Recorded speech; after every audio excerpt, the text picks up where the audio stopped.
Our heroine is the princess of a country, living a very happy life. But everything turns upside down when an enemy nation captures her country.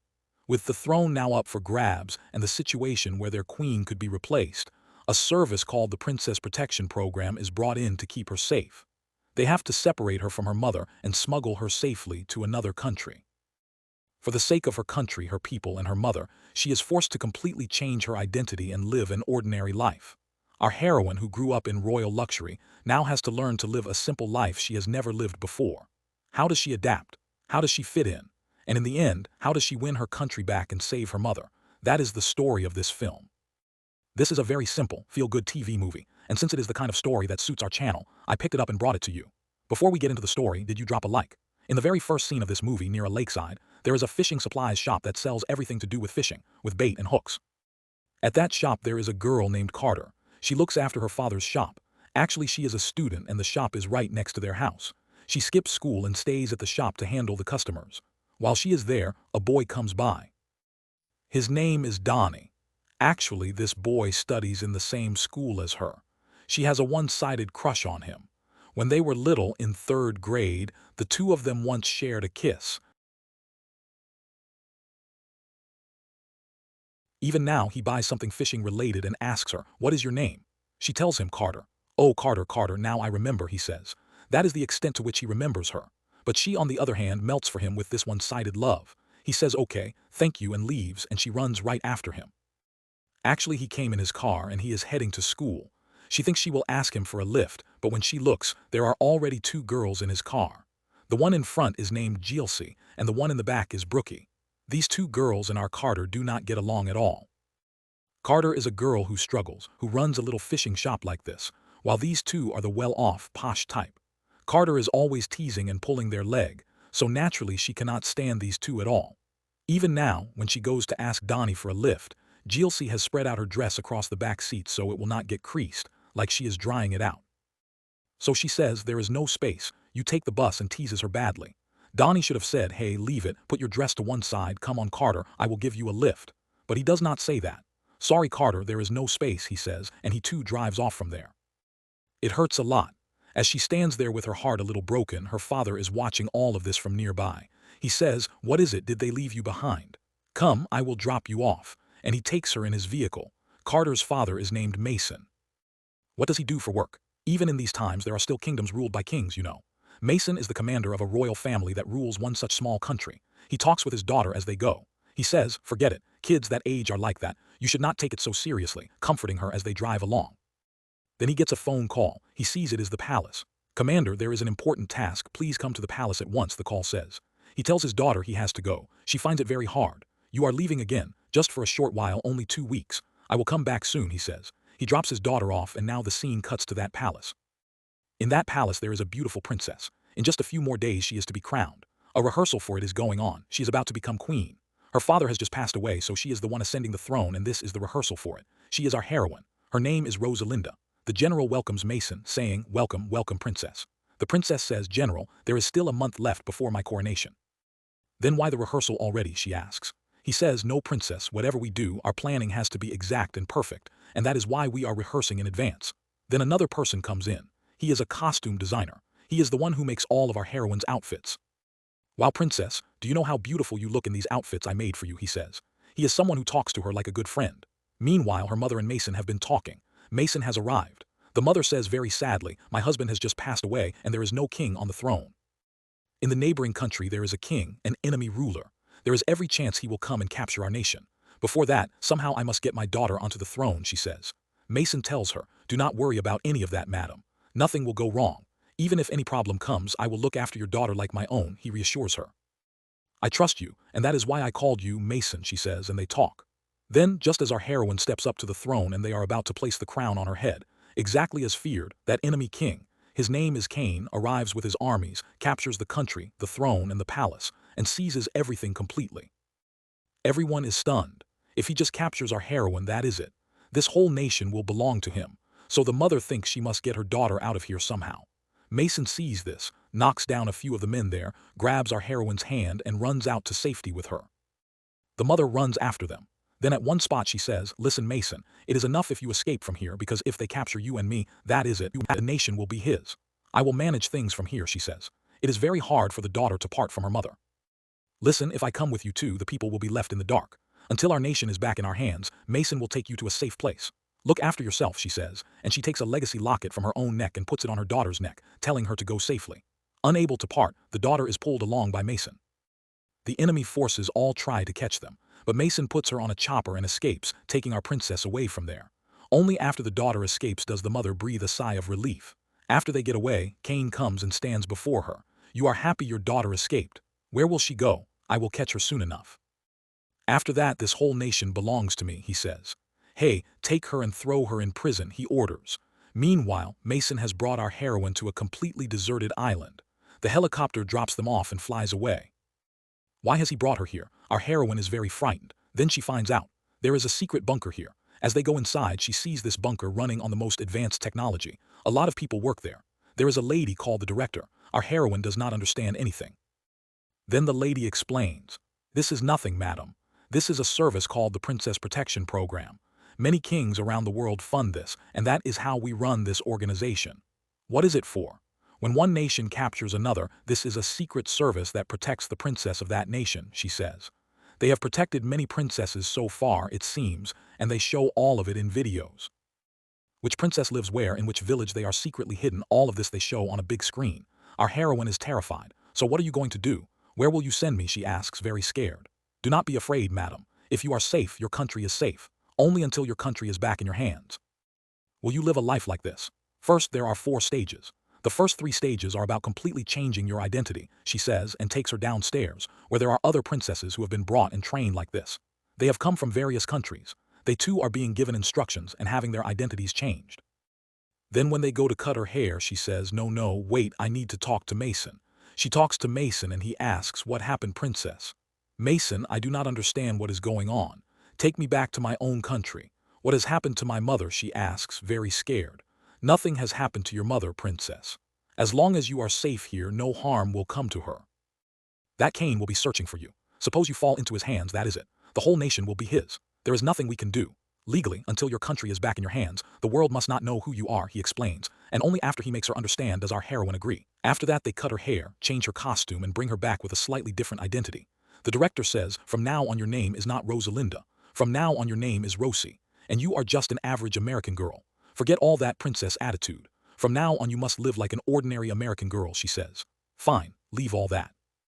Where are you going to send me, she asks. They name a town. Our heroine does not like it. Cut to her traveling with Mason in his vehicle. Actually, she trusts no one. But because she is told she is going to Mason's own house with him, she has come along with him. He is taking her to his town. He brings her to his house by the lakeside. Everything is a little different, a new experience for her, because she is a princess who lived in a grand palace. So she looks around curiously, thinking she has come to such a small house. Cut to Carter finishing school and coming home. She comes and sees our heroine sitting there with that princess posture like a statue. Carter sees her and asks, hey, who are you? She says, Major Mason gave me this room. Are you his daughter, in that royal tone? What, my dad gave you this room? Yes, this room is very small, but for my safety it is okay for me, she says, talking like she is in a palace. When Carter goes and asks her father who this girl is, he tells her what happened. So no one should know she is a princess. Do not tell anyone. She will stay here for a few days. After her country is back in her hands, I will take responsibility and send her back. You stay with her and look after her, support her a bit. No one here should know she is a princess, he says. Carter says, Dad, you suddenly bring her and tell me this. If anyone asks who she is, what do I say?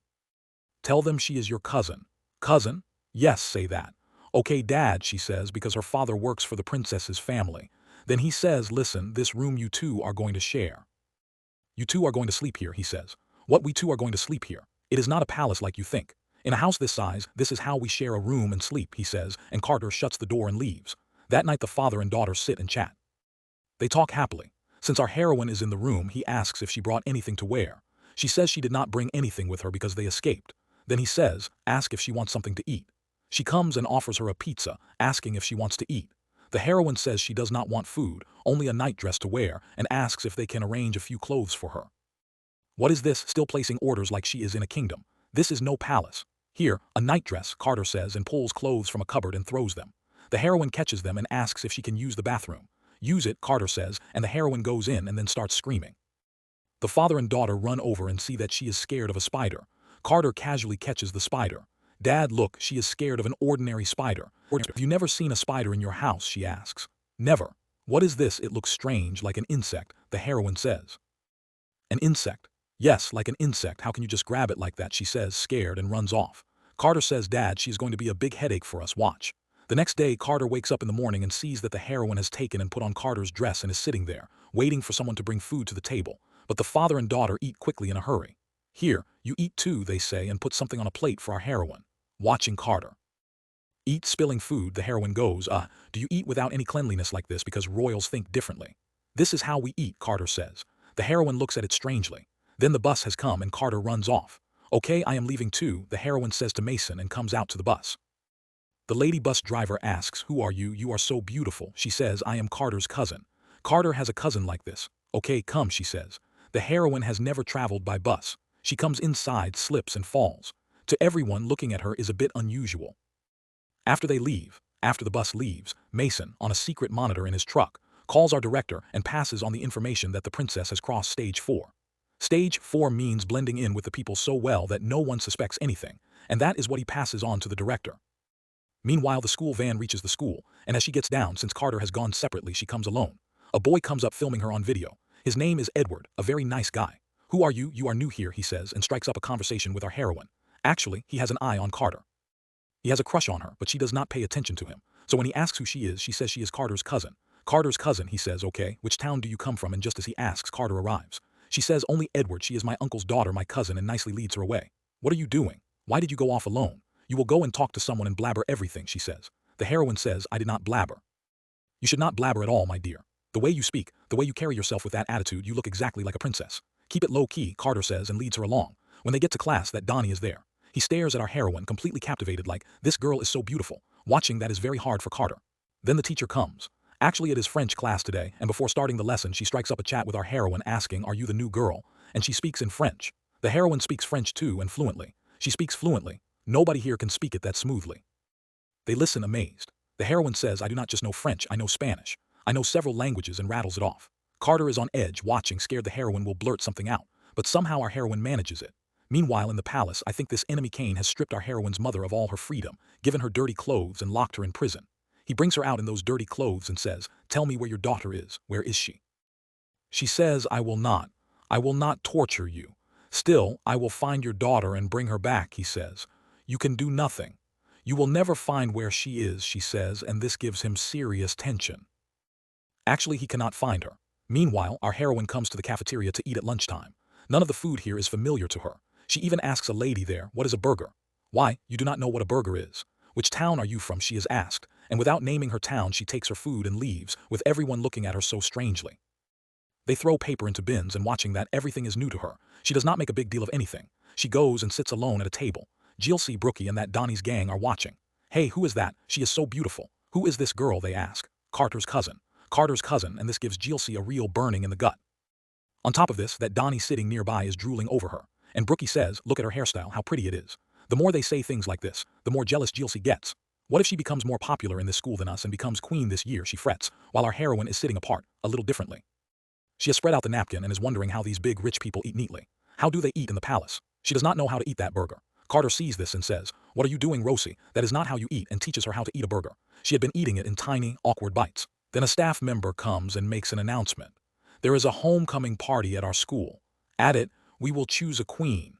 That is, among the students, they pick a girl who is the very best, intelligent, very kind, with good qualities. And they choose her by voting, it seems. He announces about it. First, we will choose 3 princesses. That is, whoever is popular in the school, they will be chosen. Then among those 3 princesses, who is the queen, they hold an election, and whoever gets the most votes becomes the queen, he announces, and then he goes off to rest. Hearing this, our heroine tells our Carter, you could become one too. The moment she hears that anyone could become one, our heroine gets a little overexcited, climbs onto the table and stands up. Hey, 1 minute, everyone listen. Our Carter could also become a queen. She is a very good girl, choose her as a princess. Everyone vote for her, she says, and it becomes very awkward for Carter. Actually, being queen at this homecoming party is just a title. It just means this girl was at this school this year. That is all you can say. Misunderstanding it, our heroine gets a little overexcited. It is like she thinks if Carter becomes queen of the school, she can rule the school the way you rule a nation. So because she said this, it gets a bit embarrassing for our Carter and she rushes off from there. The heroine runs after her, asking, what is this rule? She gets all the way home. What happened, she asks, and inside, Carter has a kind of inferiority complex. Who is going to choose us as queen, she says, and the father has come back too. What is it? What are you two talking about, he asks. Dad, you cannot teach this girl anything, she will not come down to earth. She does not know how to act normal, Dad. She has no sense of understanding. She is still living with this idea that she is a Maharani, she says. The father says, give her some time. She will learn everything as time goes on, he says. Dad, she is not the one with the problem. Because of her, I have the problem, Carter says, slapping her own forehead and leaves. Then that night our heroine cannot sleep at all because she misses her mother very much. She looks at the locket she gave her, the photos, and feels she wants to see her. At night she sits there sleepless, crying, poor thing. The next day Carter goes to comfort her. At the fishing shop the heroine comes and says, if you have any work for me, give it to me, I will look after it too, asking responsibly. The Maharani has taken on responsibilities now, Carter thinks. Fine, you want work, she says, and look, there are earthworms used to bait the hooks, you know. You have to take them out of each box and stick them onto the rack, she says, and goes off. When she opens the box and looks, she sees they are all earthworms, and she squeamishly picks them out one by one and places them. The heroine comes over and the father is there. He says there is some work at the spot. Where is Rosie? What is she doing, he asks. I gave Rosie a job, she says, and just as they are talking, the heroine is seen climbing onto the rack. Suddenly there is a noise. The father and daughter run over and see she has climbed the rack and fallen down, and looking up, the bait worms are wriggling all over her. The father carries her off in his arms. Mason, I feel awful. I am going to take a shower, she says, and leaves. The daughter cannot hold back her laughter. When Carter asks why she made the girl do that, well, she wanted work. So I gave her this job, she says. The father and daughter laugh. Then, since the two of them only eat beans and burgers, our heroine says, I will cook for you. I am going to throw a feast for you today, and ties a crown-like thing on her head and starts fussing over things like she is in the palace, and Carter does not understand anything. Hey, can you cook? Will you make it? She asks. Actually, my mother is from a farming family. She knows how to cook, so she taught me. You always order from the shop and eat, so today I cooked for you, she says. She herself serves the soup and the food is really good. The father himself says, it is very good, princess. How did you make this? Carter, you taste a bit, he says. Carter says, I do not want any of this, Dad, just order me a pizza, showing her dislike for our heroine. It is very hard for our girl not eating and she goes straight to bed.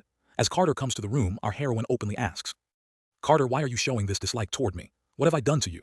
If I have done something, forgive me. If the way I behaved at school, the way I spoke, embarrassed you or made you uncomfortable, I am sorry. Whatever I did, I am sorry. Please, the outside world must not find out about me. Do you understand what my situation is? You know. You only know that my country has been captured. But do you know that my mother's life is in someone's hands? The safer I am, the safer my mother will be, because my enemy is determined to trap me using my mother as bait. That is why I am staying hidden from the world. The moment my country and my people are back, I will leave somehow. I will not be a burden to you, she says, very painfully, and it becomes very hard for Carter. This is the first time our Carter fully understands. I should not have behaved that way, spoken that way. Forgive me. If I spoke in a way that hurt you, forgive me, Rosie, she says, and the two of them ask each other's forgiveness and become close. Then they decide to go out to a bowling game. There the two of them go. Edward, that guy, works there too at the bar. Now Edward already has an eye on our Carter. He is one-sidedly in love with her. Carter does not know this yet. He talks to her, fawning a little. Our heroine notices this. The two of them have come to get shoes, for bowling you definitely need shoes. After Carter gets her shoes and goes, our heroine does not know her own shoe size. So she climbs up and sits on the table. In the palace, this is how they sit.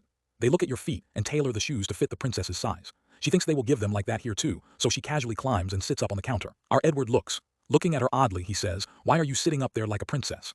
Fine, okay, no problem, he says, and gives her shoes that fit her size. Meanwhile, this Jealousy and this Brookie are watching and they are seized by jealousy. Hey, look over there. We only call her princess as a way of speaking.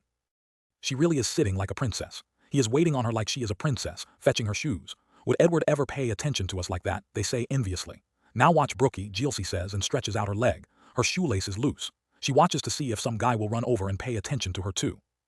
But only some little kids notice. Hey, your shoelace is undone, look. Do not trip somewhere and smash your face, they tease and walk off, and she goes pale. On top of this, that Donnie is right there. He gives our heroine the eye, checking her out, but our heroine can read what his character is like.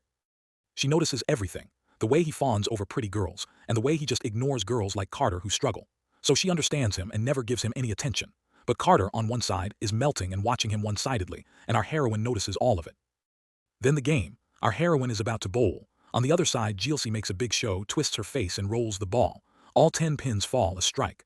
When our heroine bowls, all 10 pins fall too, a strike. But our heroine thinks it was a fluke, so she bowls again. Again a strike. Then she bowls again, and looking at it, she is killing it in the game. Actually, she is just bowling casually and everything falls right on time. On that lane, a crowd has gathered to watch her play. Jealousy is jealous watching this. This Brookie is okay too. It is Jilcy who is overly jealous. If we let her be, she will become popular and become queen this year. That is going to happen, she frets, and the two of them, with the aim of getting friendly with her and tripping her up somewhere, come over to our heroine. Hey, you are super at bowling, you know. Will you teach me too? My name is Jilcy, this is Brookie, they say. My name is Rosie, she says, and the three of them get a funny introduction. Cut to Rosie and Carter in the room, and she asks Carter about our hero. Today I noticed two things, you know. One, Edward looking at you one-sidedly, melting. And you looking at Donnie in that melting way. What is the story? Why do you like Donnie so much? She asks. One, nothing, Rosie. When we were little, the two of us went to school together. Around third grade, he kissed me. From then on, I really liked him. But he does not even properly remember me, she says. Oh, Carter, he is not the one for you, you know. But Edward is a very nice guy.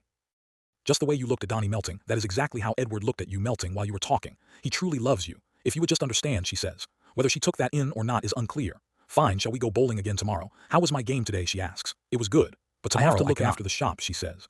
You have to look after the shop. Yes, girls like us have to look after the shop. We have to do some kind of work, she says.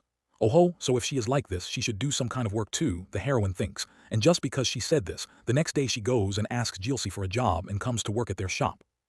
It is a branch of her father's ice cream shop and she comes to work there.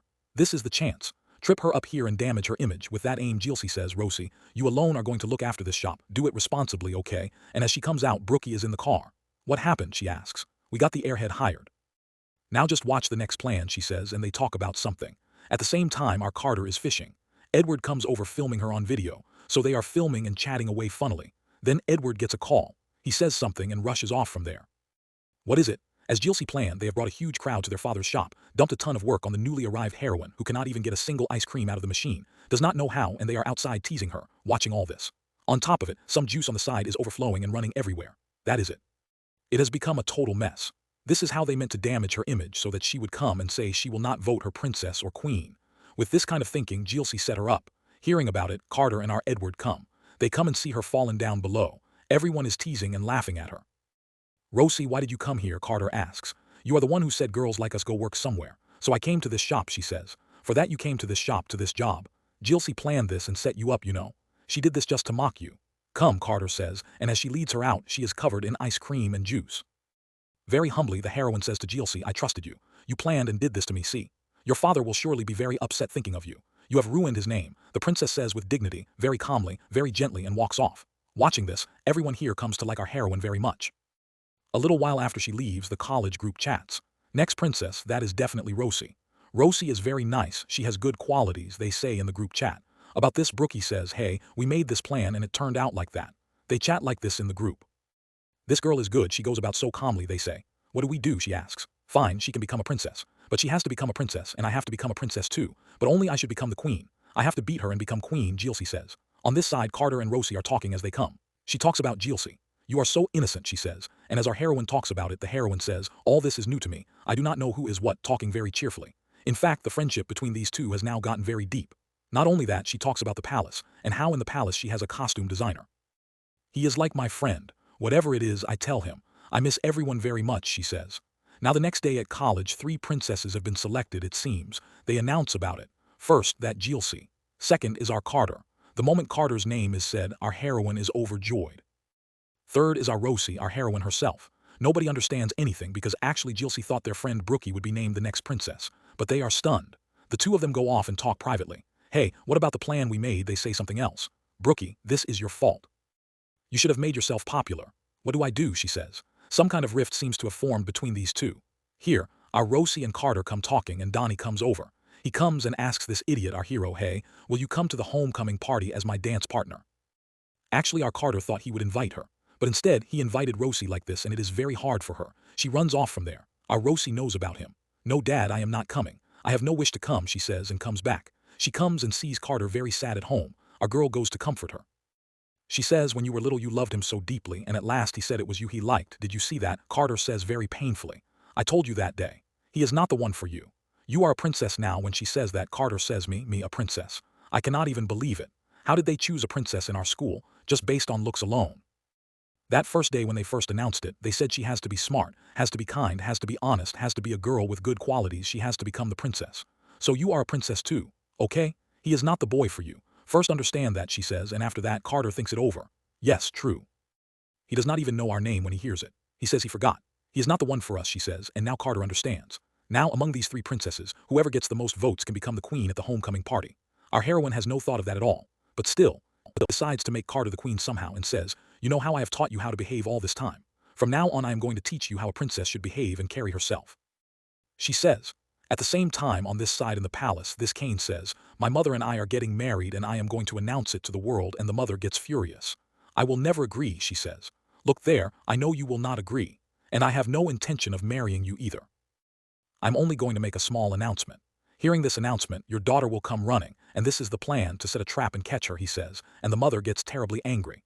At the same time on this side, our heroine, knowing none of this, wonders what a princess truly should be like. What does a real princess do? They give people free food, free clothes, free education, you know. Now what we can do is free education, she says, and she teaches the languages she knows to others. And gives free tuition to the little kids, doing many things like this, and earns a good name among the students. At the same time, what dress to wear to that homecoming party, she carefully picks one out for Carter. This is turning out to be a lot of fun. At the same time, Jilcy's friend Brookie, you see her, she is at the library reading a magazine. Since she knows Spanish, she is reading a Spanish magazine. And in it, all about our heroine is printed with her photo. She is shocked seeing this. So because one nation came and captured this country, the princess escaped from there. They do not know where she is. Now the king of that nation is going to marry her mother, it says, and they have laid it all out in detail. So she is not named Rosie but Rosalinda. She has come here from a country, escaped here. Learning all this, what does she do? She goes straight to Jilcy and shows her all this. Oh ho, so this is the matter. So a real princess has come here, escaped here. Come, Jilcy says, and from there the two of them set off to the heroine's house to see her. At the same time, the director calls Mason. That Cain, in order to catch Rosie, has announced he is going to marry her mother. Do not tell our Rosie about this. If you tell her, she will definitely insist on seeing her mother, on stopping it, and will throw a fit to go back to the country. So there will be even more trouble. We will catch her and throw her in jail, she says. So let us keep this truth from her, they decide. A little later, this Jilcy and this Brookie come to that house to see our hero. At that time, Carter is not there. They take that magazine and blackmail her. Even now, if I want, I can have you sent away from here, she says, and our heroine, realizing they know everything, says, look here. It is for my mother's sake that I am staying here safely. Please do not tell anyone this truth. After I go back to the country, I will give you as much money as you want, she says. The princess that you are, I know very well you will give as much money as I ask. Fine, I will not tell anyone this truth. Just do one thing for me. One, you two back off and give that queen title to me, she says. I would have given the crown I was given, but not Carter's. She is already deep in an inferiority complex. Please, she says, begging, I will do whatever you want for you. Fine, okay. That fishing girl will not give us that tough fight. I will manage that, Jilcy says. Oh ho, so this is the dress she is going to wear to the homecoming party, they say, and they take the costumes she had carefully chosen, fling them about in a mess, take the car and drive off, looking very arrogantly at our Carter as they go. Carter sees from a distance and runs over in anger. Why have they put the dress like this, she says, and takes it, runs in and asks our Rosie. The heroine tells her everything that happened and adds, in that magazine it says her mother is getting married, you know. Seeing this, I definitely have to go back to my country. My mother's wedding, I have to stop it. It must not happen. I absolutely have to go. My country's people need me right now. I have to become queen of my country immediately, she says. Carter says, the moment you go, how will it work? Think about it. They are already holding your mother captive. If you go too, they will lock you up in prison. Nothing can be done. Think about it calmly, she says, and after that, a little upset, our heroine goes out. After she goes out, what does our Carter do? She picks up the phone and calls straight to Rosie's friend, that costume designer, you know. She calls him and says, I am the princess's friend speaking. She is staying safe. She really wants to come back home right now, she says. He says, no, do not tell her to come. There is no problem here. Everything is going well. When we call, it is enough if she just comes, he says. But still, Carter seems to have some other plan. Sir, I have a plan. Are you okay with it, she asks and tells him something secretly. First, send us 2 costume dresses. After that, do everything as I say, she says, and hangs up. Our heroine stands by the lake, very sad. Carter goes to her. Rosie, listen to me. Do not go now. Even if you are going to go, wait until after the homecoming party tomorrow. Then think and make a decision, she says. And after that, Rosie thinks it over. Then she comes and says, okay, the way you want. After the homecoming party is over, I will think and make a decision, okay, she says. On this side in the palace now, as Carter instructed, that costume designer, you know. He comes and says, Your Majesty, I will tell you something. This is like a betrayal of my queen. But still, since from now on it is your rule that is going to last here, I bow to you and tell you something. That is, the princess called me without anyone knowing. There is a homecoming party at the school she studies in, for she asked for a dress. I have made it ready. If you go, you can just carry her off in it, he says. Are you telling the truth, he asks. Are you loyal to us, he asks. Yes, from now on I will be loyal to you. Look here, he says, and I am going to send you this Caribbean blue dress made for our heroine.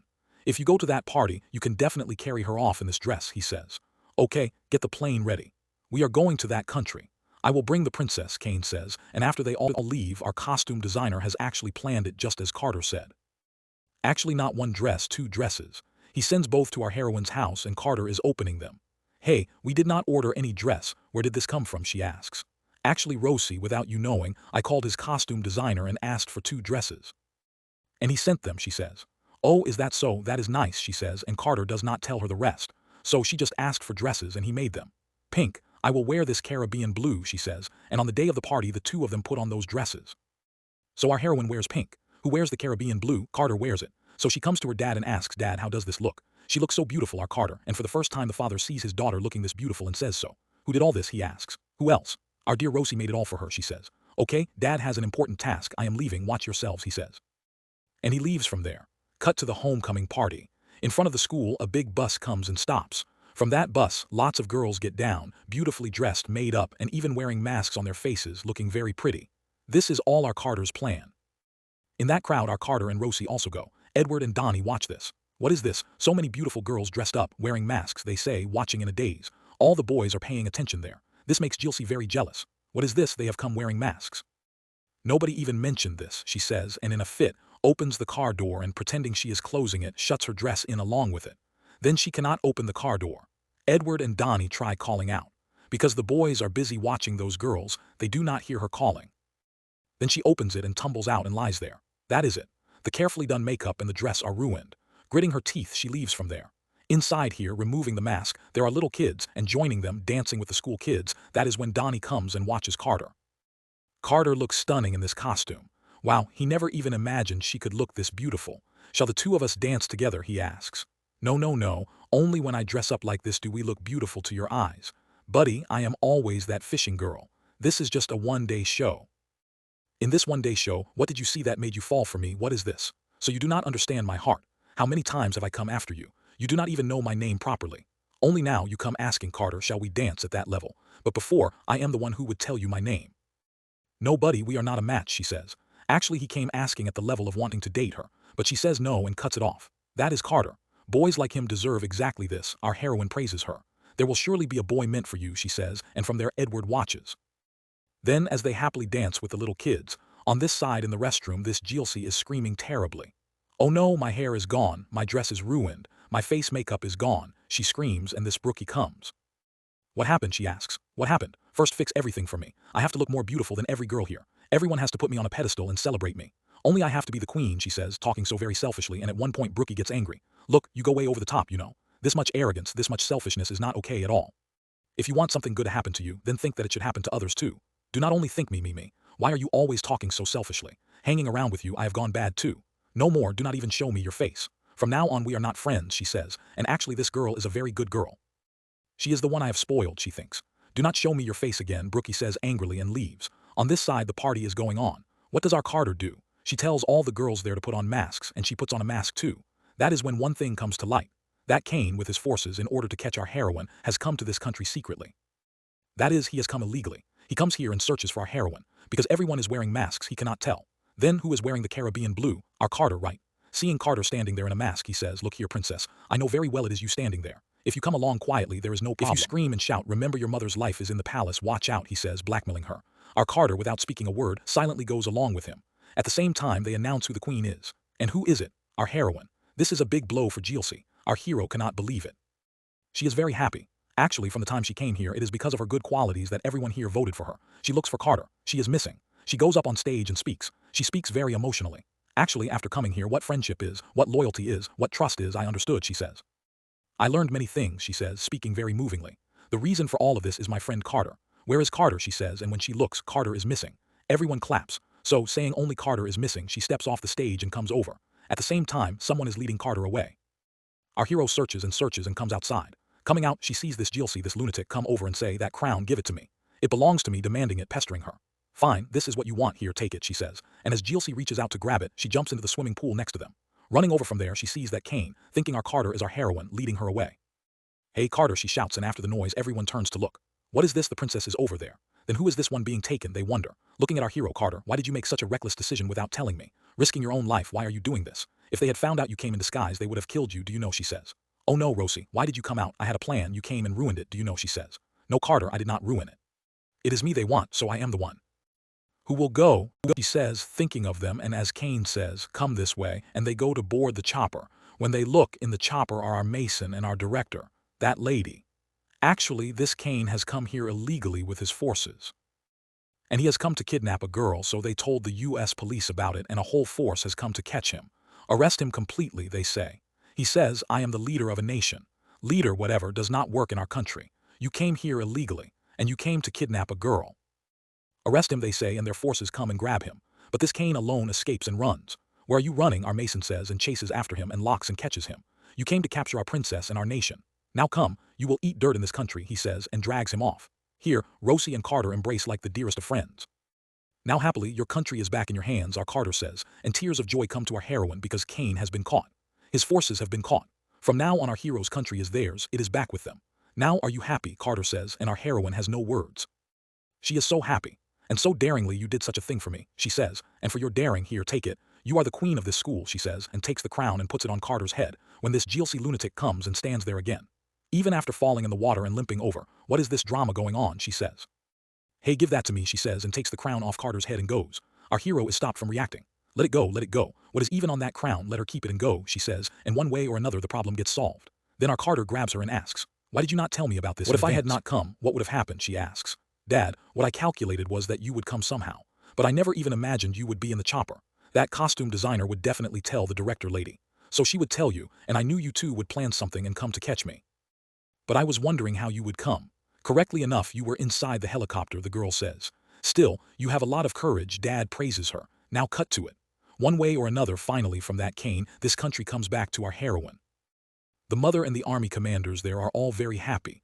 So when she arrives, it is our heroine's coronation. At this ceremony, our Carter, Edward, and some of their school friends all take part. After the crowning, as she comes along, our Edward comes and says it, teasing her.